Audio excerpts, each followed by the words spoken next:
Amém. Boa noite, querido. Você está aí? Você que é rico, próspero, diga glória a Deus.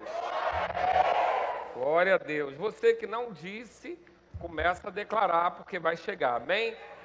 O Senhor já tem desejo no seu coração. Nós estamos hoje no último dia do seminário, vamos encerrar o nosso seminário. Eu estou achando meio estranho, porque normalmente eu no último dia fico agitado e tem uma serenidade aqui que não é minha. E eu estou aprendendo a lidar com ela. Mas amém, talvez a gente passeie pela unção do ensino. E hoje você veio aqui para resgatar de vez aquilo que Cristo conquistou na cruz do Calvário para você em relação a essa área que você está aprendendo. Ele resgatou para você cura, Ele resgatou saúde divina, Ele resgatou a sua salvação. Mas nós estamos falando especificamente sobre a área de provisão, de prosperidade. Então, queridos, eu tenho convicção de que se você atentar para tudo aquilo que você ouviu nesses 4 dias, aquilo que você vai ouvir hoje, eu tenho convicção de que sua vida não pode mais ser a mesma. Amém? Ainda que você chegou aqui com a consciência de prosperidade, quem sabe que em Deus sempre tem um degrau a mais, sempre tem algo a mais, né? Nós entendemos que prosperidade não é somente riqueza, riqueza faz parte da prosperidade, no sentido de que rico é aquele que está suprido e ainda tem para abençoar os outros. Nós aprendemos aqui que riqueza não está relacionada ao valor monetário que tem na sua conta. A riqueza ela está relacionada a você estar suprido e ainda poder abençoar outras pessoas. Nós entendemos que aquele que ora só para si, só para o suficiente, pensa que é humilde, mas na realidade está sendo egoísta, porque você não foi criado somente para ser abençoado. Você foi criado para ser abençoado e também para ser um abençoador. Então, é importante para o avanço do reino que a gente tenha consciência de quem nós somos em Cristo Jesus. E você deve ter ouvido algumas vezes sobre a bênção de Abraão chegando para nós. E hoje a gente vai falar um pouquinho sobre isso, para a gente fechar bem a conta e você saber quem você é em Cristo Jesus. Amém? Eu queria que você abrisse lá comigo em Gênesis 17:1, que diz assim: quando atingiu Abrão a idade de 99 anos, apareceu-lhe o Senhor e disse-lhe: eu sou o Deus Todo-Poderoso, anda na minha presença e ser perfeito. Deus ali, na velha aliança, ele se apresentava com vários nomes redentivos que a gente vai saber que no Novo Testamento todos eles vão convergir em Jesus Cristo. Mas o homem, depois de afastado de Deus pelo pecado, ele afastado do Espírito de Deus pelo pecado, ele precisa reconhecer Deus, reconhecer aqueles de quem ele se afastou. E Deus vinha se manifestando aos poucos para eles, e quando chega em Abrão, Deus coloca esse aspecto do seu caráter, que é a ampla suficiência, aquele que é o provedor, aquele que nos provê, que nos abastece. Então ele coloca essa expressão para Abrão e ele diz: eu sou o El Shaddai. E eu quero parar um pouquinho para dizer para você aqui o significado dessa palavra, porque ela muda bastante seu entendimento quando você entende o desmembrado que ela é. El é uma palavra que indica o Deus, o ser supremo, o único, infinito, criador. Então é o Deus. Mas quando a gente pega a raiz Shad, ela significa seio. E quando nós pegamos o Shaddai, que é o derivado de Shad, a ideia é de um nutridor, sustentador, aquele que é capaz de satisfazer. Então a imagem é essa mesmo que talvez você já tenha visto até em algum deus indiano, de um Deus com vários seios. Aquele Deus, ele está representando provisão. Lógico que a gente não vai trazer essa imagem para o nosso Deus, mas a ideia do Shaddai está associado mesmo à amamentação, à alimentação, vários seios, aquele que nutre, aquele que coloca você suprido de todas as coisas. Então, El Shaddai é o Deus que nos supre em todas as coisas, o Deus Todo-Poderoso, o nome que revela a sua capacidade de ser mais que o suficiente, Deus de abundância, de provisão, de superabundar naquilo que você precisa. Então ele não está se apresentando para Abrão somente como aquele que vai suprir a necessidade dele. Ele está dizendo, olha, eu sou um Deus que supre a sua necessidade, mas eu vou além disso. Eu não só encho o seu cálice vai transbordar. Eu não só vou suprir você, você vai ser suprido e vai poder suprir pessoas. Eu não sou só aquele que vai te dar aquilo que você precisa. Você não vai ser só abençoado por mim, mas você também vai ser abençoado ao ponto de se tornar um abençoador. Então Deus está se apresentando como além do limite. E quando a gente pensa um pouco sobre isso, e pensa sobre a nossa criação, aquilo que a gente viveu, porque esse evangelho, essa palavra da fé, esse evangelho revelado, ele não está no Brasil há tanto tempo. Então, provavelmente, se você já passou aí dos 30, dos 40 ou dos 50, você vai lembrar a imagem que se tinha do evangelho. Nós vivemos tanto na Igreja Católica quanto na Igreja Evangélica um espírito de comiseração, que para você servir a Deus você tinha que ser pobre, a humildade era confundida com falta, com pobreza. Quanto mais humilde, quanto mais pobre, quanto menos você estava bem vestido, tudo isso significava que você era uma pessoa espiritual.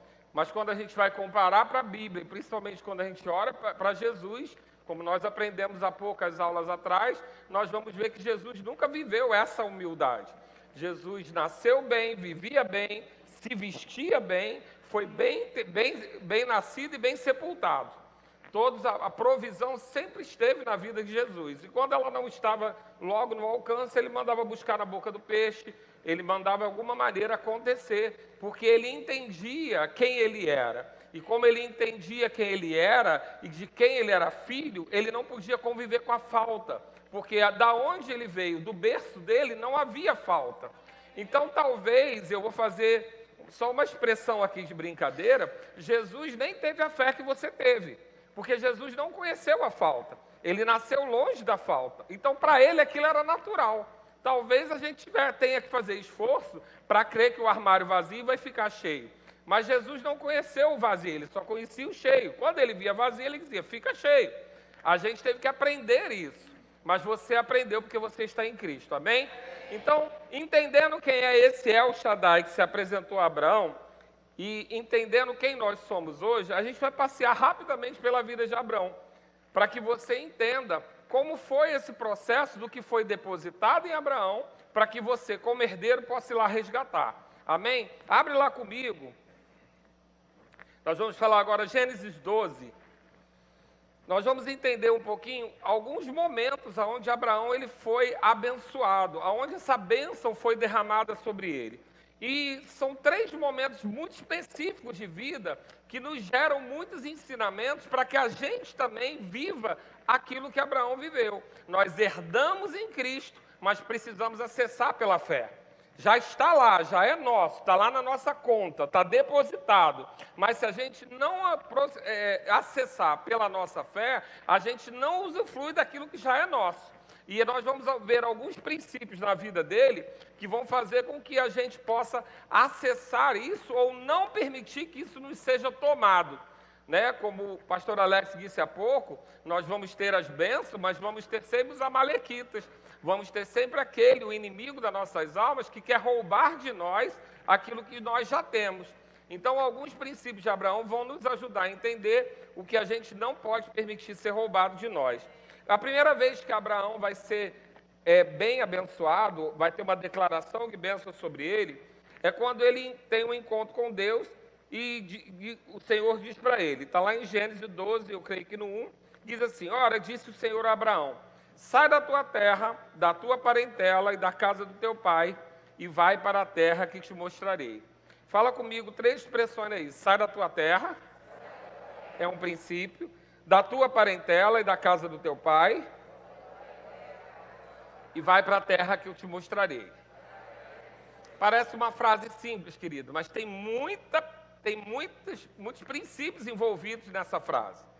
Aqui a gente vai dar uma olhada rápida, mas quando nós entendemos que Abraão recebe uma ordem de sair da terra dele, e ele estava confortável na terra dele, essa saída da terra ela é um princípio muito importante para a nossa vida, não que você tenha que se mudar de onde você está, mas o princípio que está envolvido aqui é obedecer o chamado de Deus para aquilo que Ele mandar fazer, entendendo que Ele sempre sabe que o que Ele tem para você é melhor do que você mesmo.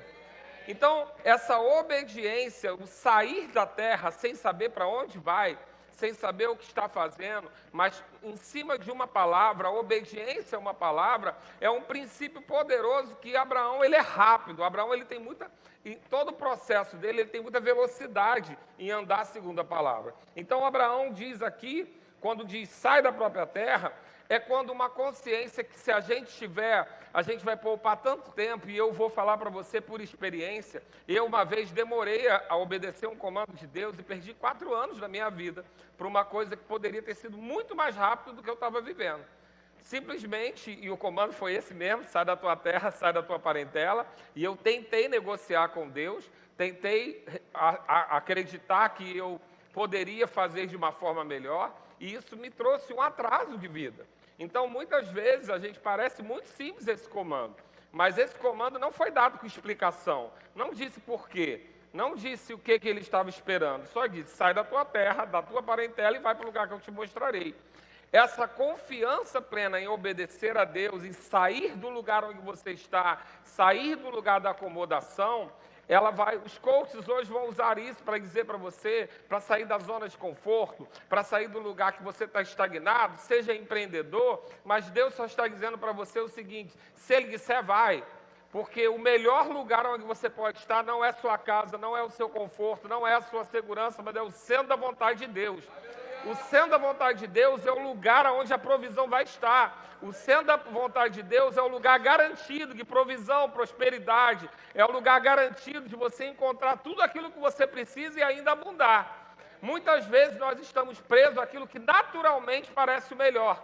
Naturalmente parece que é o mais seguro. Queridos, deixa eu dizer, a gente está num país que a gente já aprendeu que não tem segurança em nada. Né? Eu estou com 53, eu já tive minha poupança sequestrada pelo Collor. Eu já vivi situações onde aquilo que parecia que era muito seguro, onde pessoas trabalhavam em lugares públicos, em funções públicas, onde parecia muita segurança, mas a demissão voluntária foi forçada. Então a gente sabe que segurança nesse mundo a gente não tem. Mas quando nós vamos ter segurança de que estamos guardados? Quando a gente estiver no centro da vontade de Deus. Esse é o lugar de maior segurança que existe para você e para mim. Amém, queridos? Eu lembro que quando eu fui chamado para o ministério, eu pensei muito sobre isso. Que segurança tem no ministério? Como é isso? Né? Enquanto eu estou produzindo, está ok, mas e depois? Como vai ser? Gera uma insegurança. Mas, queridos, eu era do comércio, eu tinha 4 empresas, estava tudo bem, mas eu não sabia que ia vir pandemia, que as lojas do shopping iam fechar, eu não sabia que nada disso. Deus me livrou de passar por tudo isso. E se você passou e está aqui, Deus é contigo, amém? A gente tem os nossos desafios também no ministério. Mas o que eu estou tentando dizer para você? Aquela segurança que eu estava lá e que a gente luta quando Deus diz sai, né? Aquela segurança, não tinha segurança nenhuma, porque a minha segurança está só no Senhor. A minha segurança está em Deus. E o que me sustenta hoje é a certeza de estar no centro da vontade dEle. E não é por causa daquele comando velho, é pelos novos que estão chegando. Amém? Porque a ordem velha também, querido, não garante ninguém, não. Aquela foi a ordem daquela estação e hoje tem outro comando. E eu tenho que estar no centro da vontade de Deus do comando de hoje. Amém? Não sei porque eu estou dizendo isso não, mas eu vou repetir. Você tem que estar no centro da vontade de Deus do comando de hoje. Fica bravo. Eita! Estou tranquilo contigo já. Então vou falar de novo, porque ele ficou bravo. Você tem que estar no centro da vontade de Deus, do comando de hoje. Amém, querido? Não fica vivendo de obediência velha, porque obediência velha vai trazer promessa velha. E você precisa do novo de Deus. Então obedeça hoje, viva a obediência de hoje, viva a instrução de hoje. E você vai estar no centro da vontade de Deus e o que vai ter lá? Provisão e prosperidade. Amém? Um outro princípio que a gente vai observar, e antes disso eu quero ler para você, que quando ele obedece esse princípio, ele recebe de Deus. De ti farei uma grande nação, te abençoarei, te engrandecerei o nome, se tu uma bênção. Esse ser tu uma bênção, ele é um comando, é uma promessa. Você não vai ser só abençoado, você vai ser uma bênção. Onde você chegar, você vai ser abençoador, benigno. O que é alguém benigno? É alguém que causa o bem.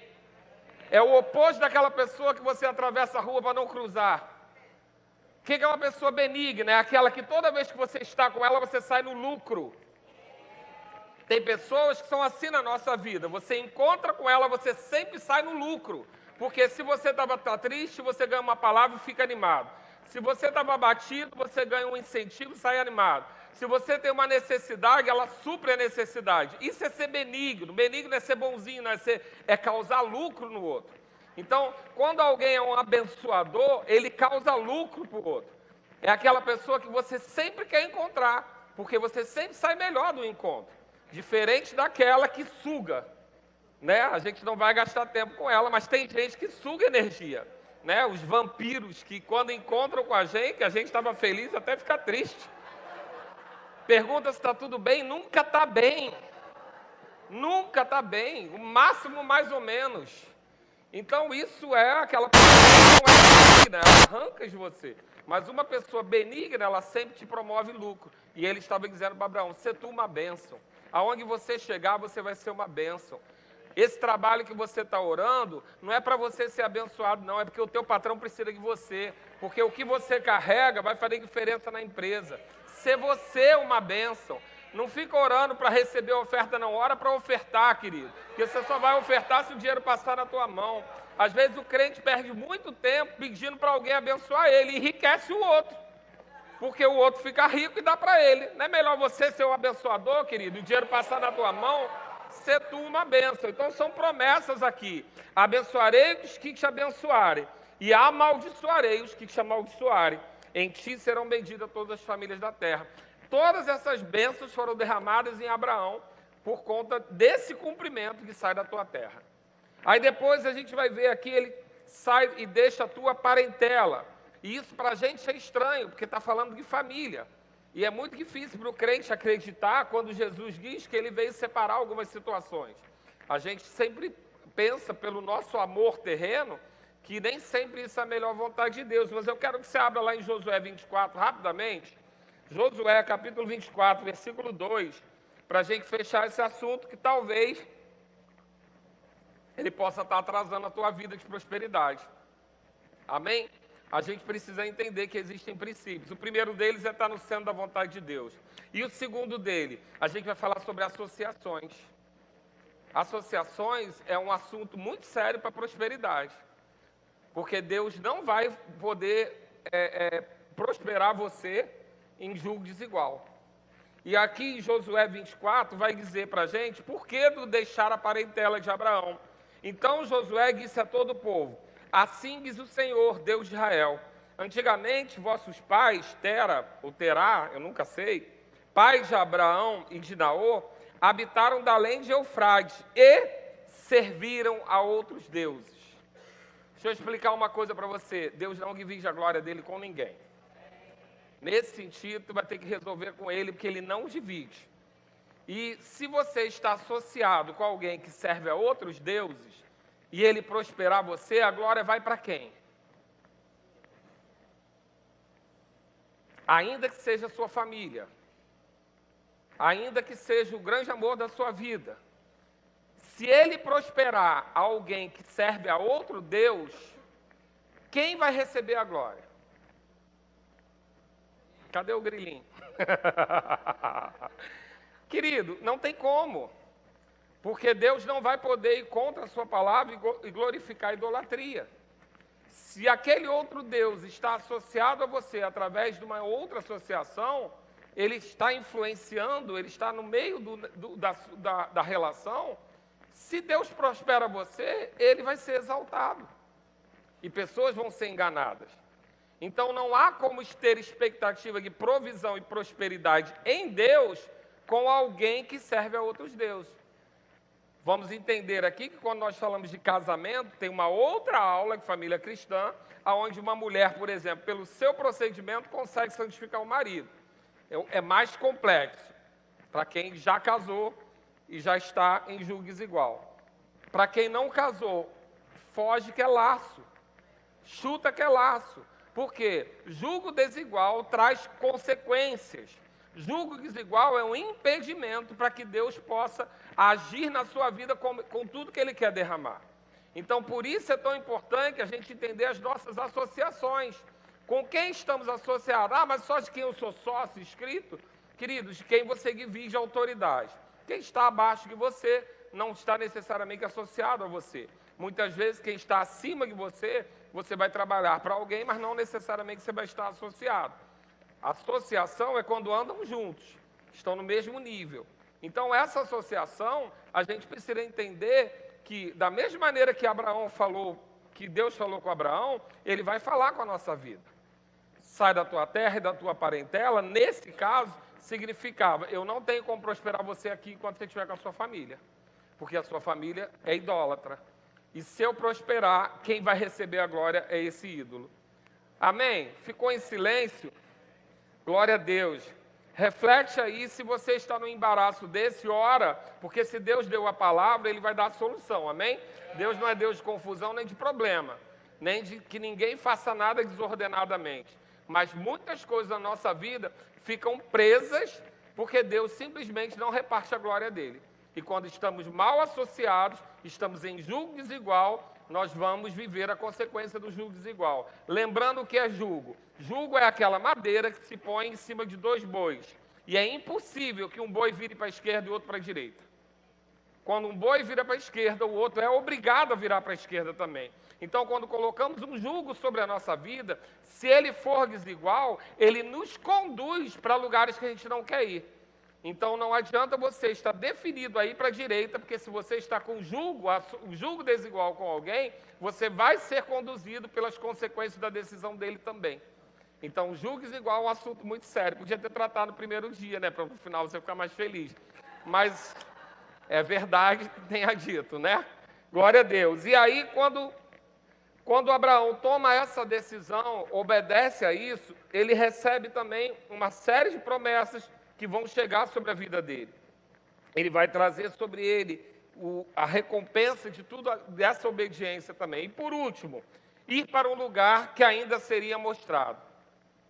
Sai da tua terra, deixa a tua parentela e vai para o lugar que eu te mostrarei. E aí, queridos, eu creio que de todos esse é o mais difícil.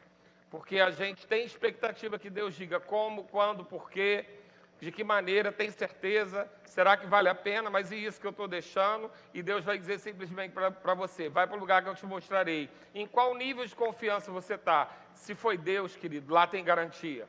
Jesus manda aqueles discípulos deixarem tudo para seguir a Ele. E depois Jesus pergunta, faltou alguma coisa? Faltou alguma coisa para alguém que eu pedi para me seguir? Então, toda vez que Deus colocar sobre você, vai para o lugar que eu te mostrarei, qual é a sua expectativa? A sua expectativa é que você vai para o centro da vontade dEle e lá vai ter suprimento, lá vai ter provisão, lá vai ter prosperidade. Por quê? Porque Deus não vai te mandar para roubada. Ele vai te mandar para um lugar melhor. Mas aqui onde eu estou está bom, mas amanhã pode não estar. Se Ele está dizendo para se mover, mova-se. Amém, querido? Mova-se, confia, acredita. Muitas vezes nós pensamos que uma vida em Deus é uma vida pacata, é uma vida parada. Tem pessoas que pensam que vão para o céu, vão ficar na rede o dia inteiro vendo os anjos brincando. Querido, não tem nenhum lugar na Bíblia esse lugar parado. O lugar parado estava lá no início de Gênesis, sem forma e vazio, e depois dali é trabalho o dia inteiro. Porque depois que ele olhou e aquilo estava vazio, estava parado, ele falou, haja luz. Primeira coisa, acende isso aí, para a gente acordar. E depois não parou mais, trabalhou. E depois descansou. Mas começou de novo sempre o ciclo. Porque é assim Deus é produtivo, Deus não nos criou para estar estagnado. Deus não criou a gente para criar raízes que não permitam que a gente ande. Nós vamos ter raízes, mas as raízes vão procurar sempre a água. Muitas vezes o crente pensa que estabelecer raiz é não se mover, mas em Deus não vai ter isso, querido. Em Deus, todas as vezes que alguém encontra com Ele, se prostrava, Ele diz, levanta, olha para cima, e dava um comando. A gente não vai ver esse comando de estagnação na vida com Deus. No máximo, Jesus dizendo, espere em Jerusalém, mas é para quê? Para ser lambido por fogo. Não é para ficar lá dormindo, era para ser lambido por fogo e depois dali, não parou mais. Porque essa é a vida com Deus. E talvez a gente pense que essa vida de prosperidade e provisão em Deus é improdutiva caindo do céu. Mas não é. Uma vida em Deus de provisão é uma vida de movimento. Porque o ditado popular já diz que Deus não chama quem está à toa. E é verdade, querido. A igreja é o melhor demonstrativo disso. Você sempre vai ver as pessoas mais ocupadas e envolvidas em mais coisas sendo levantadas. Porque é assim que funciona, é em movimento. Nós vamos sempre ser alcançados em movimento. Parados é como bicicleta, ou a gente anda ou a gente cai. Mas a gente não tem como ficar parado. Então, esse movimento, ele precisa ser uma direção de Deus e ter a atuação de Deus. Então, ele diz aqui, vai para o lugar que eu te mostrarei. Não diz qual é, mas ele se movimenta. E aí o que ele diz?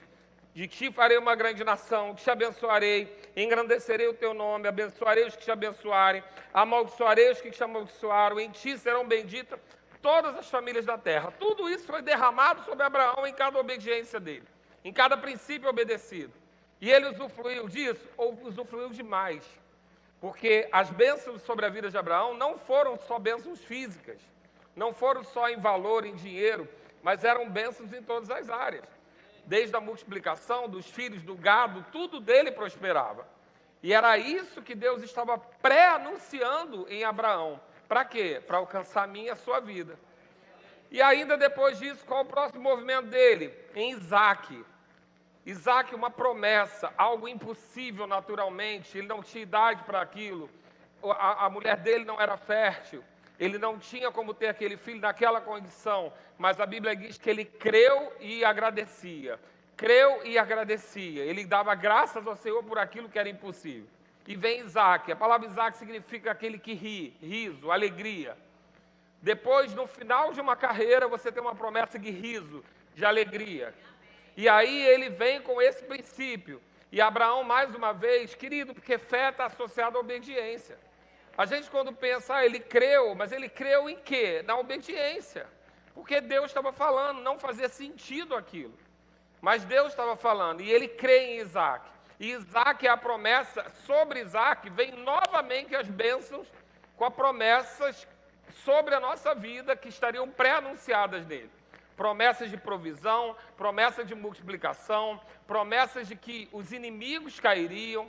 E eles viveram isso, cavando um lugar seco dava água, o gado deles prosperava, a situação deles era de chegar ao ponto de ter que se repartir, porque a riqueza não cabia para um só, para andar junto. Então a gente vai começar a ver sobre a vida de Abraão e sobre a sua descendência física, que era Isaac, a manutenção das promessas de bênção. Tudo sendo derramado sobre ele, sendo derramado sobre ele. Agora, o que tem que acontecer? Nós não podemos ler isso à distância. Porque o que a Bíblia diz sobre isso? Isso é um pré-anúncio. Tudo que ele viveu era um pré-anúncio daquilo que nós vamos viver, daquilo que nós temos direito.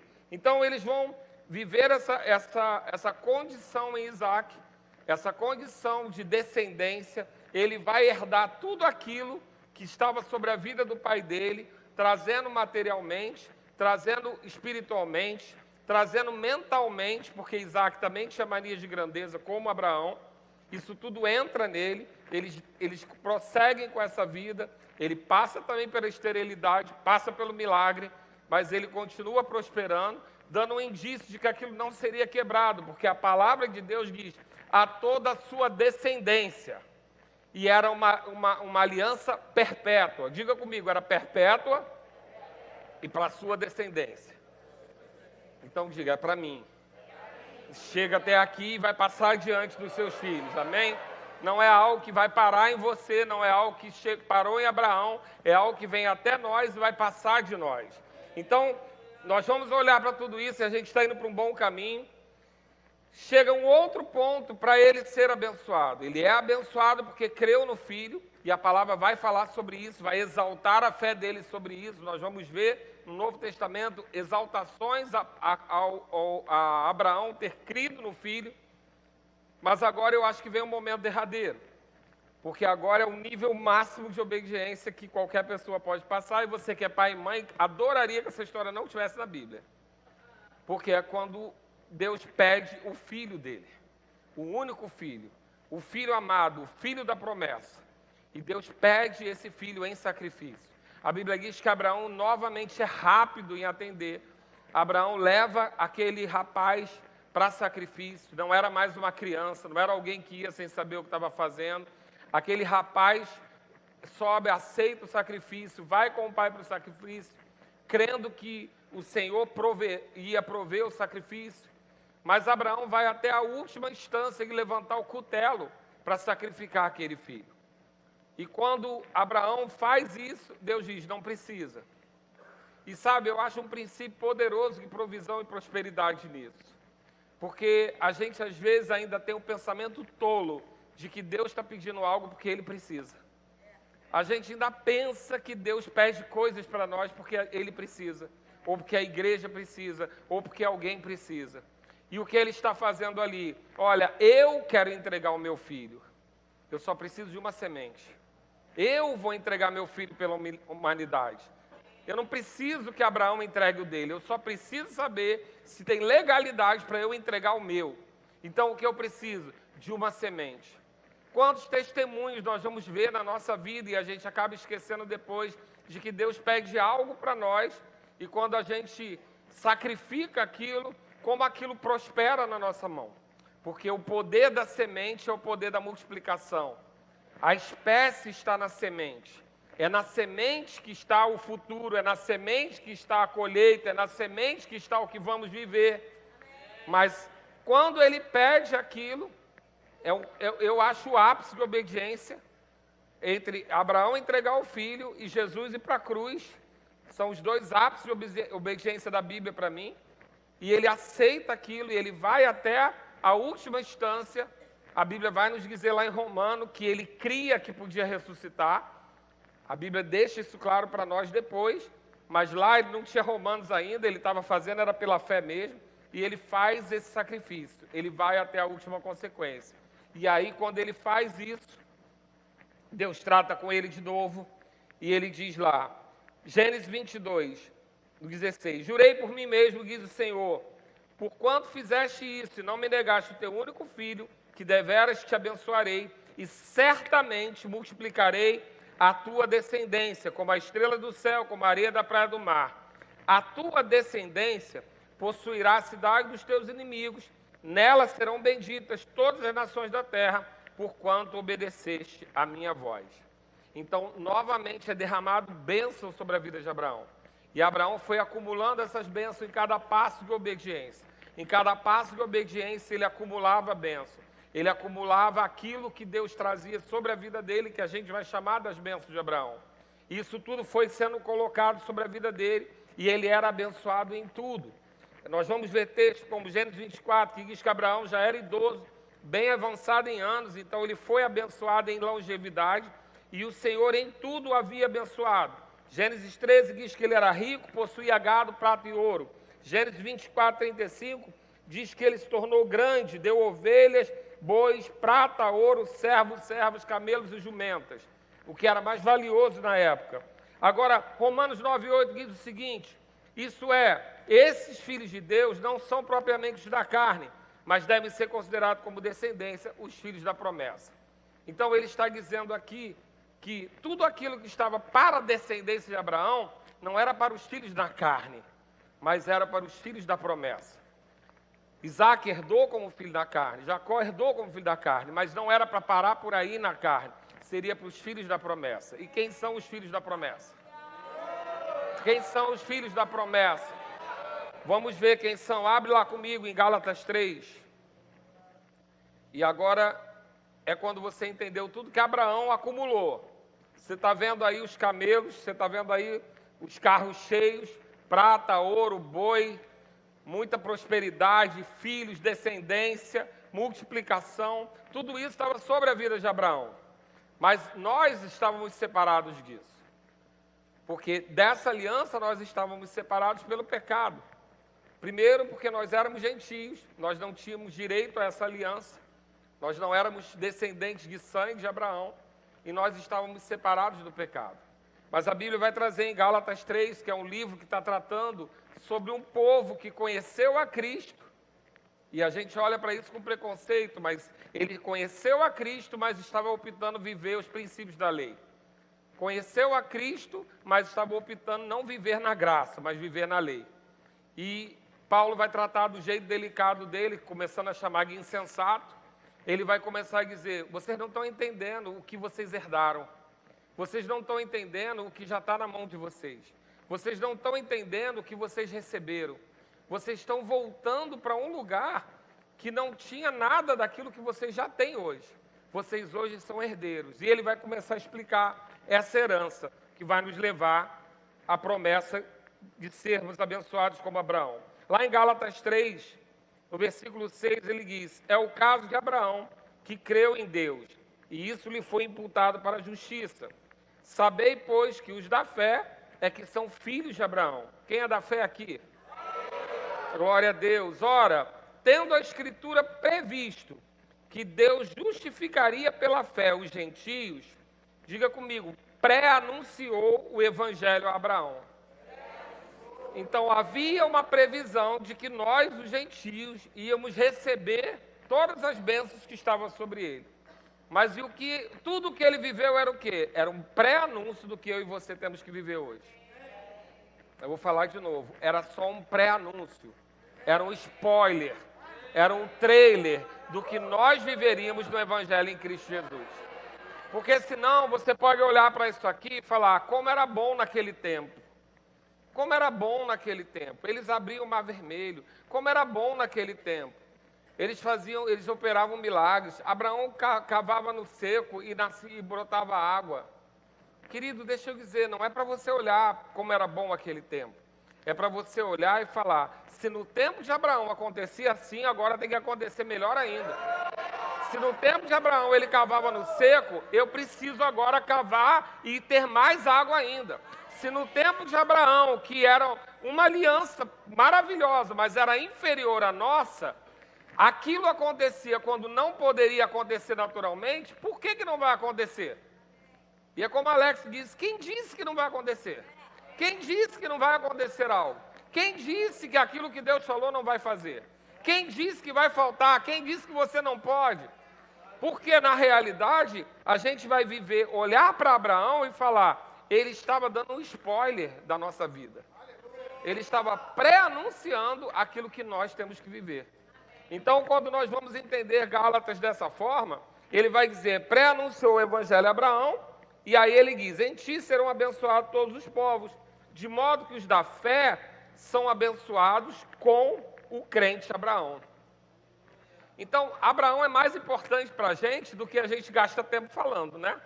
A gente fala muito sobre todos, mas fala muito sobre o aspecto da fé. Mas a gente precisa entender que Abraão, essa parte da bênção da prosperidade, Deus usou ele para trazer até nós. Foi através dele que Deus começou a mostrar quem era El Shaddai. Porque através de Abraão, através de Moisés, nós vamos conhecer o Deus que livra, o Deus que tira da prisão. Deus vai se mostrar a cada um deles de uma forma, as suas formas, os seus nomes redentivos. Mas é sobre Abraão que ele lança o El Shaddai, a provisão, a abundância, a prosperidade, ao ter e sobrar, ao ter quando não dá para ter, ao cavar no seco e mesmo assim ter água. Querido, nós vivemos isso na nossa vida hoje e às vezes a gente não percebe. Mas quantos de nós cavamos no seco na pandemia? Quantos de nós, em momentos de crise, a sua família se destacava? Quantos de nós viviam momentos de pressão externa no país, no mundo, e a gente tinha uma aliança que nos suportava, que preservou você até aqui?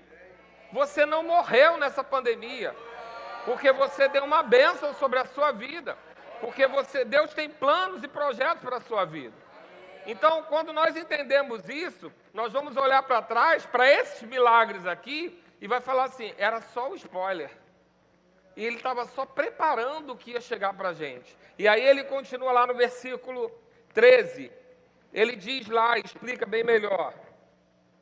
Cristo nos resgatou da maldição da lei, fazendo Ele próprio maldição em nosso lugar. A gente não vai ter tempo para ler a maldição, mas eu sempre aconselho a ler. Deuteronômio 28, você vai ler lá, vai ver tudo que está de errado. E eu já preguei uma vez sobre isso. Olha aquilo tudo e procura. Se tem alguma coisa na tua vida daquela lista, é ilegal. Tem que sair. Porque muitas vezes, foi o motivo da pregação na época que eu fiz, muitas vezes as pessoas se acostumam com algumas coisas. Todo mundo passa por isso, todo mundo sofre isso, ninguém tem isso também. Querido, você não é todo mundo, você não é ninguém, você é filho de Deus, você é descendente de Abraão, você está em Cristo, você tem promessas. Então, esse ler a maldição, quando eu ministrei aqui, eu fiz as pessoas me prometerem que elas iam buscar na Bíblia o texto e elas iam marcar aquilo que estava na vida deles que tinha que sair. E sabe que eu tive muito testemunho de pessoas dizendo, eu já estava acostumado com isso, porque eu estou acostumado a chegar em casa e queimar o liquidificador, queimar a batedeira, queimar a televisão e falar, hoje em dia nada dura.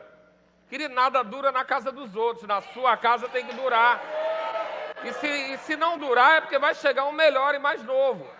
A gente, se não permitir, se a gente não entender que aquilo é maldição. Seus animais morrerem antes da época é maldição. Porque a bênção garante até os seus animais. Tem muita coisa... O veterinário aqui. Doente pode, não pode morrer, né? Então, mas quando a gente entende, quando você olhar lá em Deuteronômio a maldição da lei, aquilo de quem não obedece ao Senhor, e eu aconselho você fazer essa leitura, não dá tempo hoje, eu aconselho você fazer essa leitura e buscar identificar se tem alguma coisa ali que está na sua vida. E se tiver, é ilegal, tem que sair. Por quê? Porque Cristo levou sobre ele a maldição. Então não pega o que ele já levou, por favor. Se o que ele já tirou, deixa que ele já levou. E às vezes nós chamamos como? Declarando errado. Isso é normal, isso é comum, é assim mesmo. E espirrou, está gripado. E fez isso, vai acontecer aquilo. E nem sei o que vai acontecer. Está tudo tão bem que deve vir alguma coisa ruim por aí. Chuta, que é laço. Arreda, Satanás. Como é que está vivendo o que é bom e está esperando o que é ruim? Não, querido. É de glória em glória. Por quê? Porque você é abençoado.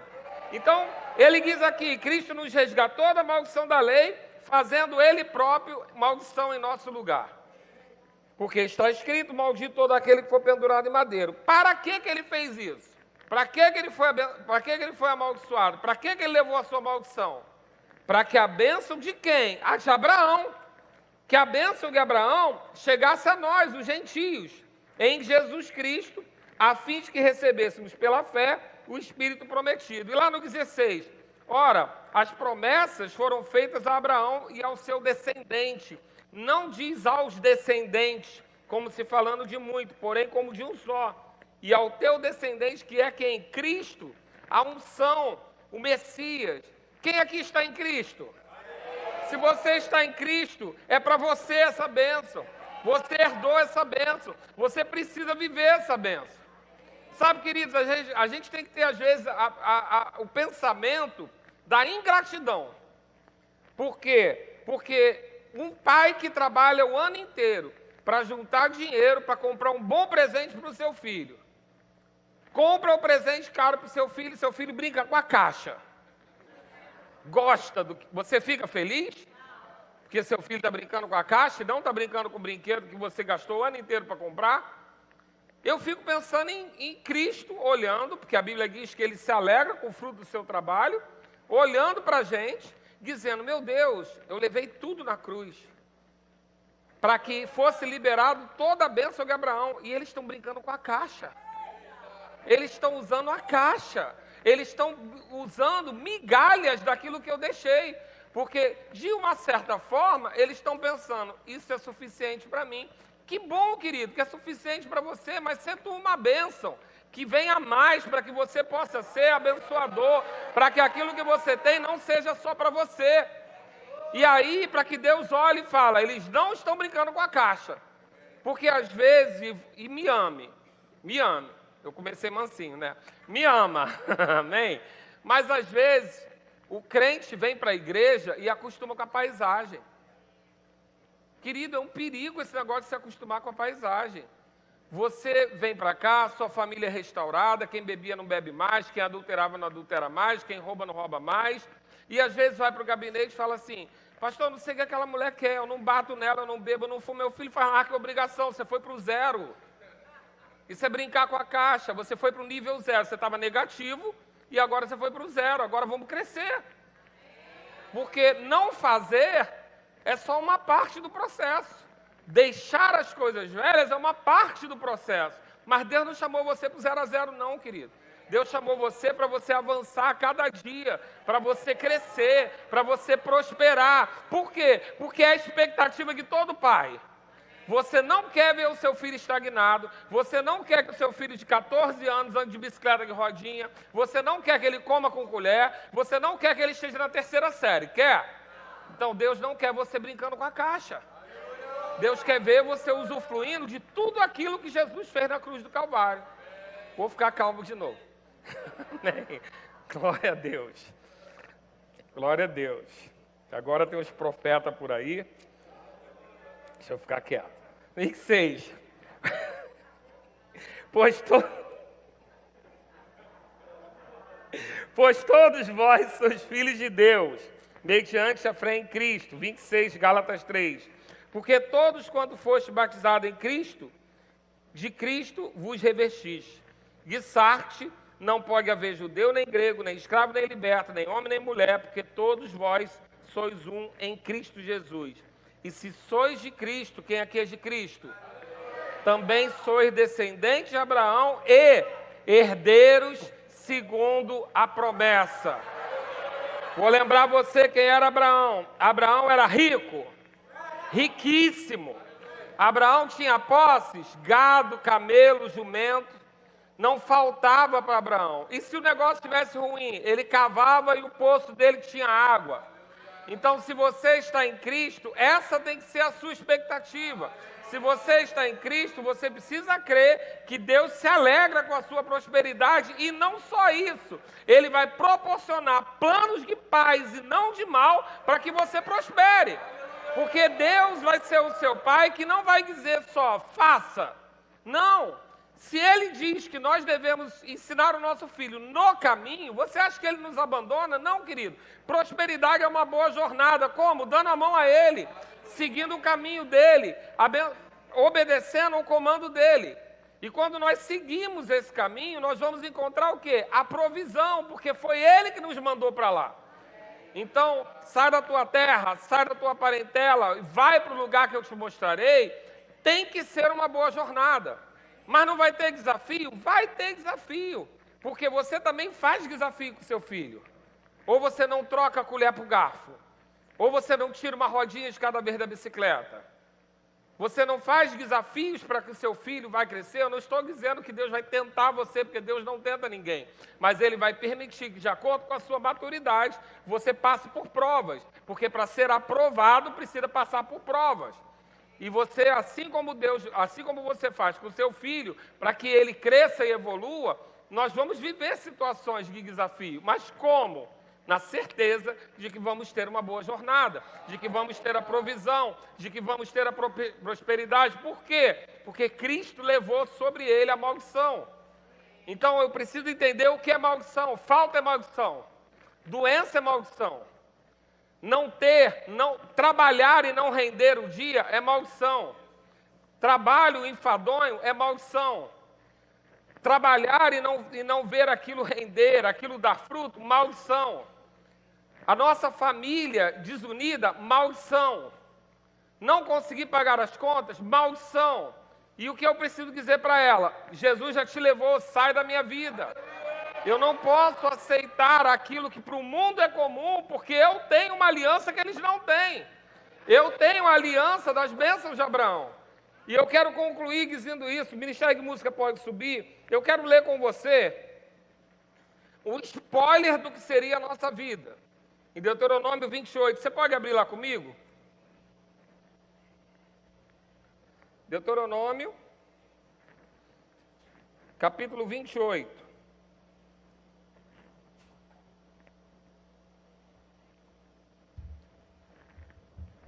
Até o 15 é só alegria, até o 14. Aí depois, do 15 diante, você lê em casa, mas lê com a caneta vermelha. E vai riscando o que ainda insiste em estar na sua vida e não pode estar. Aquilo que não pode mais estar. Por quê? Porque é ilegal. Jesus já levou. Você precisa entender que ele liberou a bênção de Abraão para a gente. Mas precisa lembrar que ele levou a maldição. Ele não acumulou coisas, ele tirou uma para nos dar outra. Então, aquilo que é maldição não pode estar na nossa vida. E o que eu vou fazer? Eu vou dar ordem na autoridade do nome de Jesus para sair. E vou partir dos princípios que me garantem aquilo. Se eu estou em julgo desigual, eu não vou mais viver julgo desigual. Se eu estou em mentira, eu não vou viver mentira. Se eu estou em manipulação, eu não vou viver manipulação. Porque sabe, queridos, existem coisas em Deus que a gente olha muito para pecado de aspecto, por exemplo, sexual. É muito óbvio para a gente. Mas sabe que existem pecados que nos inibem de receber aquilo que Deus tem para nós? Um deles, muito comum, é a ansiedade. A ansiedade não faz mal ao outro, mas faz mal a você. Falta de perdão, também. Manipulação, também. Essas coisas, elas não são tão gritantes, porque não envolvem uma outra pessoa, mas elas travam a nossa própria vida. Uma falta de perdão, uma mágoa, uma ansiedade que não deixa de ser falta de fé. Então, toda vez que a gente pensar em algo disso, quando nós olhamos para uma maldição, nós temos que olhar onde está tendo legalidade para isso. Não é Deus castigando, é legalidade para que aquilo possa entrar. Então, quando você olhar para esse livro, depois que você vai ver em casa e ver as maldições, risque aquilo, mas risque com atenção e dizer, qual a legalidade que isso tem para estar na minha vida? Sabe, queridos, e tem legalidades que são muito sérias e tem legalidades que são sutis. Por exemplo, espírito de miséria é sutil. Espírito de miséria não vem de garfo de capa vermelha, não. Ele vem num potinho de Doriana com feijão na geladeira. Vem devagarinho, você nem percebe. Um óculos com esparadrapo, uma cueca furada. Espírito de miséria vai entrando, às vezes onde ninguém vê. Porque você vai aceitando aquilo, você começa a aceitar coisas. Ele não vem de uma vez só dizendo, eu vou te deixar pobre. Não, ele vem mostrando a pobreza e colocando na sua casa para você se acostumar. Ele vai trazer o lixo, vai trazer a desarrumação, vai trazer o saco preto, maldito saco preto, amarrado, que tem que ser lixo. Vai trazer o quartinho da bagunça. Ele vai vir desse jeito, vai vir com pequenas coisas. Com deixa que depois eu vejo, isso aí depois eu resolvo. Então vai vir aos poucos. Tem coisas na nossa vida que elas vão ser gritantes, mas tem coisas que vão ser muito sutis. Agora você tem que olhar se essa maldição está te alcançando, tem legalidade. E se não tem legalidade, você tem autoridade para repreender. Você precisa viver aquilo que Jesus conquistou para você na cruz. E ele diz, se atentamente ouvir a voz do Senhor teu Deus, tendo cuidado de guardar todos os seus mandamentos que hoje te ordeno, o Senhor teu Deus te exaltará sobre todas as nações da terra. Se ouvirem a voz do Senhor teu Deus, virão sobre ti, diga, virão sobre mim. Não é você que vai correr atrás, virão sobre você. E te alcançarão todas as bênçãos. Agora sublinha aí na tua Bíblia, alcançarão. Porque a bênção alcança, ou seja, você está em movimento. Você não está parado. A bênção, se você ficar parado, ela vai passar e vai pegar no outro da frente. Você precisa estar em movimento para a bênção te alcançar. Bendito será tu na cidade e bendito será no campo. Então, independe de onde você nasceu, onde você mora. Vamos parar com essa história que eu nasci aqui em tal lugar, eu nasci no lugar que não tem. Querido, não tem problema. Se você nasceu no lugar que ninguém tem olho, você é rei, porque tem um. Está tudo certo. Você é diferente. Você tem o Espírito Santo. Então, oportunidade vai surgir no meio da falta, no meio da crise. Ninguém na Bíblia foi levantado quando tudo estava bem. Você não vai ver isso na Bíblia. Tudo estava bem e Deus levantou um homem para usufruir disso. Não tem isso. Na verdade, o único que herdou um pouco disso foi Salomão. Mas mesmo assim, para um degrau a mais. Porque toda vez que for alguém levantado é porque tem falta. Deus criou você com um propósito para suprir uma falta. Então não interessa onde você nasceu, não interessa onde você mora, lá nesse lugar você vai se destacar. E aí ele diz, bendito o fruto do teu ventre, e o fruto da tua terra, e o fruto dos teus animais, e a cria das tuas vacas e das tuas ovelhas. Os bichinhos estão lá, na proteção também, porque é seu, interessa a você. A aliança tem essa esfera de atuação ao redor da sua vida, como um campo de força, né, de desenho animado. Bendito o teu cesto e a tua amassadeira. O que ele está dizendo aqui? Independe da ferramenta que tem na sua mão. Ah, mas eu só estudei até aqui, eu só estudei até ali, eu só sei fazer isso, eu só sei fazer aquilo. Ah, não, mas eu tenho vontade de ser professor nesse país não ganha bem. Os outros você vai ganhar. Não interessa o que você vai fazer. Ah, ninguém reconhece tal profissão nesse lugar, mas a sua vai reconhecer. Por quê? Porque você não vai vir puro. Você vai estar com o Espírito Santo e você vai se destacar naquilo que você vai fazer. E aí ele vai dizer, bendito será ao entrar e bendito ao sair. O cristão, ele é bem falado quando chega e quando sai. Porque se você tem o perfume de Cristo, querido, pode se levantar o que for contra você, mas no final ninguém vai poder dizer nada negativo. Agora, como que você é? Você está honrando isso. Você está fazendo o que tem que fazer, você está chegando bem, você está saindo bem. E aí ele vai dizer, o Senhor fará, diga comigo, o Senhor fará, essa parte é dele, que sejam derrotados na tua presença os inimigos que se levantarem contra ti. Por um caminho sairão contra ti, mas por 7 caminhos fugirão da tua presença.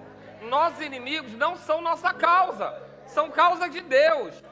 Ele que vai resolver os nossos inimigos. Qual é o seu papel? Ficar na sua posição, fazer o que você tem que fazer, ser bendito e crer naquilo que está sobre a sua vida. E o Senhor, então, determinará que a bênção esteja nos teus celeiros. E abre aqui um parênteses para celeiro. Como é que Deus pode abençoar o teu celeiro? Você precisa ter um celeiro. Celeiro é lugar de juntar. Celeiro é poupança. Celeiro é reserva, celeiro é um lugar que você junta para transbordar. O problema é que às vezes o crente não tem celeiro e quer que Deus transborde. Querido, você tem que ter algum lugar para que ele possa agir. Então Deus vai transbordar os teus celeiros. Quando? Quando você construir ele, quando você começar a reservar, quando você começar a ter, como você pensar, porque reter, a gente às vezes fica confuso sobre o que eu estou retendo e o que eu preciso poupar. Você está retendo aquilo que Deus mandou você dar, porque isso não era para você, não é pão, é semente. Agora, a semente que ele disser para você reservar, reserva, senão José estava errado. Durante 7 anos José reservou, para quê? Para depois enriquecer, porque existem lugares que Deus vai mandar você, que são lugares de avanço, mas tem tempo que Deus vai dizer para você, agora segura, agora espera. O mesmo Deus que freia, acelera. Existem momentos na vida que você precisa simplesmente parar, simplesmente olhar e ver, o que eu estou fazendo está valendo a pena? O que eu estou fazendo está rendendo? O que eu estou fazendo me dá segurança? Porque você pode estar investindo em lugar errado. Então você precisa ter um celeiro para que Deus possa transbordar. Amém? E depois disso ele diz, e em tudo que colocar a mão, diga para mim, tudo que colocar a mão. Ele está especificando o que é? É tudo. Então é fazendo bolo, fazendo paçoca, fazendo palha italiana, capinando o quintal, costurando, tudo que colocar a mão você vai ser abençoado. Querido, deixa eu dizer uma coisa para você. Eu trabalhei 30 anos com moda. 30 anos. Tem coisa, aqui em Campo Grande, tem bordadeira para tudo quanto é lado. Aí você encontra as bordadeiras e acha que custa R$5 um bordado. Quando você chega lá na Zona Sul, eles pegam o mesmo vestido que bordou aqui em Campo Grande e vão vender, porque lá na Zona Sul não tem bordadeira. E aquele vestido, eu dizia, meu Deus, que preço é esse? Foi bordado pelas índias cegas do Nepal, né? Porque aquele bordado que aqui é R$5, lá vai custar R$200. Então não interessa o que você vai fazer, interessa para quem você vai fazer. Interessa quem vai pagar pelo que você fez. Ah, mas é só um bolo custa R$15, depende de onde você serve, depende do prato que vai comer, depende de quem vai sentar para comer o seu bolo. Então não atrapalha Deus não, faz só o que você tem que fazer e deixa Deus fazer o restante. Porque não interessa o que está na sua mão, querido, ele tem como prosperar. Ele abriu o mar vermelho com um pedaço de pau. E aí ele continua: o Senhor determinará a cabeça no celeiro, colocar a mão e que te abençoará na terra que te dá o Senhor, teu Deus. Aonde você estiver, aonde você estiver plantado, aonde você estiver, Deus vai te abençoar. Fica de pé e eu quero declarar sobre a sua vida. Querido, deixa eu dizer para você uma coisa. Toda vez que você perceber uma movimentação, a gente precisa ter a aptidão do surfista. Porque o surfista, ele não vai em qualquer onda. Ele fica na prancha ali, esperando, e ele fica olhando porque tem a onda certa. Sabe, existem momentos na vida onde a gente precisa observar que aquela onda que está passando não é a nossa. Mas existem momentos que a gente tem que observar que há uma onda e que a gente não pode perder aquela. E eu vou dizer para você, sobre esse tempo e sobre essa palavra, é uma onda que você não pode perder. Agora, toda vez que se levantar uma onda que é a sua, alguma distração vai se levantar também. Alguma distração. Quem esteve aqui domingo à noite? No culto aqui domingo à noite. Nós tivemos um culto aqui domingo à noite, que você que estava aqui sentado não sabe, mas tudo aconteceu. Não sei quantas crianças anunciadas ali no berçário. Aí precisou a lei lá levantar e repreender, porque estava acontecendo de tudo lá, para roubar a atenção. Tivemos problema na nossa transmissão. Eu não estou dizendo que é lícito a gente crer em problema não, tá? Eu só estou dizendo que assim, toda vez que tiver uma bênção, algo para você, uma amalequita vai se levantar para tentar roubar. E você pode ficar prestando atenção naquela distração e perder a bênção. Você pode não ver, mas você pode ser como Pedro, andando sobre as águas, surfando, e aí olhou o vento, olhou a tempestade. Essa distração vai tentar roubar você. Mas quando tiver uma onda e a onda for sua, esquece. Não olha nem para a direita, nem para a esquerda, não olha para lugar nenhum. Fica de olho na onda, porque tem um tubo certo para você entrar. Tem um momento exato para você entrar. E aonde você vai parar? Vai depender se você chegou no momento certo, porque a onda vai te levar até bem distante. Você não vai ganhar um caldo no meio do caminho. Agora, o que precisa estar atento? Se a gente está falando sobre prosperidade, você não pode vir com expectativa de outra coisa, senão de receber na sua vida. Não tem como. Se eu dissesse para você aqui, nós fizemos um seminário de cura, você ia trazer quem? Quem está doente. E se você estivesse doente, você ia esperar por um apelo para cura, ou receber a palavra para sair curado. Então eu vou perguntar a você, por que você não está com a expectativa de enriquecer? Vou perguntar de novo. Por que você assistiu 4 palavras sobre prosperidade e provisão? Quem é aqui da igreja ainda recebeu uma de brinde com Marcos Freire? Sinal que o mover estava acontecendo. E aí você está vivendo tudo isso. Qual é a sua expectativa? Não é expectativa amém, uhul, não. Qual é a sua expectativa se você recebeu uma palavra sobre prosperidade? Qual é a sua expectativa com uma palavra sobre enriquecimento? Qual é a sua expectativa numa palavra que diz para você, mova-se? Querido, ou você pega a onda, ou você vai ver a onda passar. Eu declaro sobre você, você pegando essa onda. Eu declaro sobre você bênçãos sem medida sobre a sua vida. Você é abençoado, você vai usufruir das suas bênçãos. E tudo aquilo que estiver desalinhado na sua casa, toda maldição, tudo aquilo que não pertence mais, nós repreendemos em nome de Jesus.